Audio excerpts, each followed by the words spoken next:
Old Mr. Peterson had a farm, E-I-E-I-O. And on his farm he had a E-I-E-I-O with a Bye-bye.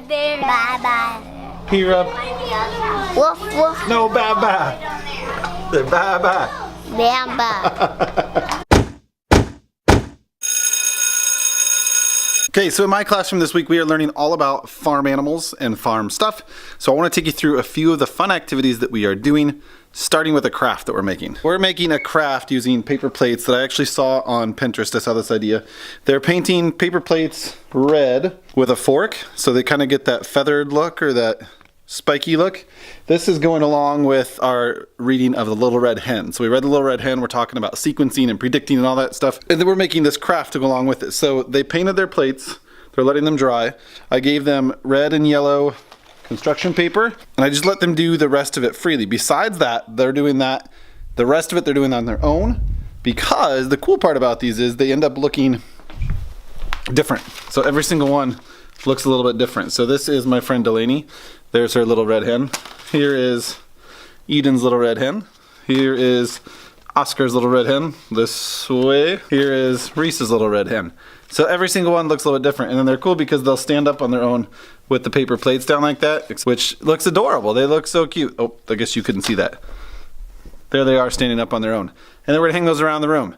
To go along with that, at the Little Red Hen craft table, we're also making story bracelets. So I just put out beads and pipe cleaners, and they are making a story bracelet with colors like this to retell the story. So they're walking through and saying the little red hen found a grain of wheat, asked the duck for help, she said no, asked the cat for help, she said no, asked the dog for help.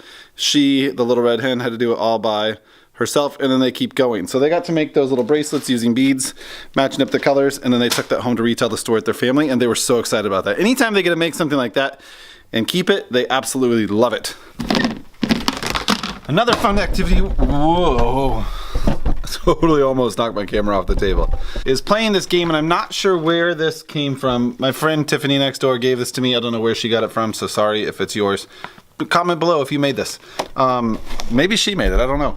But they are playing this game called Fill the Farm, and we're working on sorting different types of animals. So they're classifying animals based on animals that live on a farm, and they've got 4 little boxes there that they have to fill. So what we did is we took our corn table, and I buried all these little animal cards down inside there. There are some that are farm animals, and then there are some that are not farm animals. So they're using tweezers. We're working on fine motor activities. They have to use the tweezers to get the card out, and then they have to decide, is it an animal that belongs on their farm or not? And if not, they throw it in a bucket. If it does, it goes on their game board like that in the box, and the first person to fill their farm with 4 farm animals wins the game. It's a fun sorting game, and then they get to play in the corn. And what kid doesn't love exploring and playing in a table full of corn? So fun little game, working on sorting, working on farm animals, easy way to learn through play. All right, and this one is one of my most favorite stations that we're doing this week. I just came up with this one. The kids have been wanting to write. They see me writing all the time. We write together all the time, and they've been wanting to make their own books. So this is kind of piggybacking off of Dr. Jean's live video that she did the other day, and she included me in, so thank you, Dr. Jean. She talked about making these little books, and I've talked about these before, but I forgot who I got the idea from, and it was from her. But we just make these little staple books that they get. I put them in a basket over here. They bring their crayon box, and we're using this poster. We came up with this poster together. We're singing Old Mr. Peterson Had a Farm instead of Old MacDonald Had a Farm. It's Old Mr. Peterson Had a Farm. And then we went through and we wrote down animals, or drew animals, and the sound that they make. We talked about speech bubbles and drawing those, animal sound they make, all these different animals they came up with. And then their job, our can this week, our I can at this is I can write and read a book. So what they're doing is they're naming their book. We talked about titles and author. They're titling their book Old Mr. Peterson Had a Farm. They're writing it on there, and then they're signing their name as the author and illustrator. And then they're just picking animals from the board. So they're drawing animals, they're drawing speech bubbles and writing them. And they're doing that on the 4 or 5 pages here that they came up with. And then it's an easy book that they can take home and sing the song and read as well. And they love it when they get to read their own book. So this is my sample that I put there to give them an idea. So Old Mr. Peterson Had a Farm. And then it's just the animals with the speech bubbles. And some of them made them Hang on, let me go grab them. So some of my friends already did this. Here is Paxton's. So there's his awesome writing. Look at that. I mean, this is a little 5-year-old doing this. Old Miss Breeze Had a Farm. And here is animals. They decided to use the front and back of the pages to add more. So this is his cow saying moo. His pig, oink.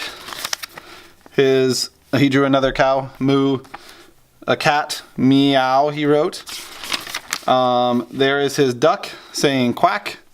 Here is his sheep saying ba there.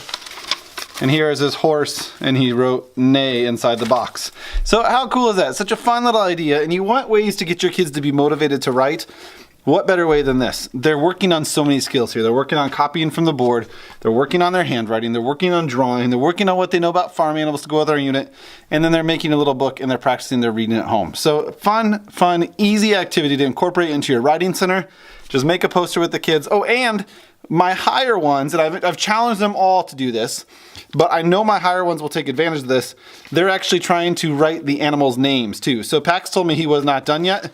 He wanted to go back, and I'm gonna let him do this tomorrow and try to sound out pig on this page and cat, and they're trying to write the animal names themselves rather than just the name or what the animals say. So easy way to differentiate this station and make it fun for everyone. And again, they're learning through something they love to do. They're writing, they're reading.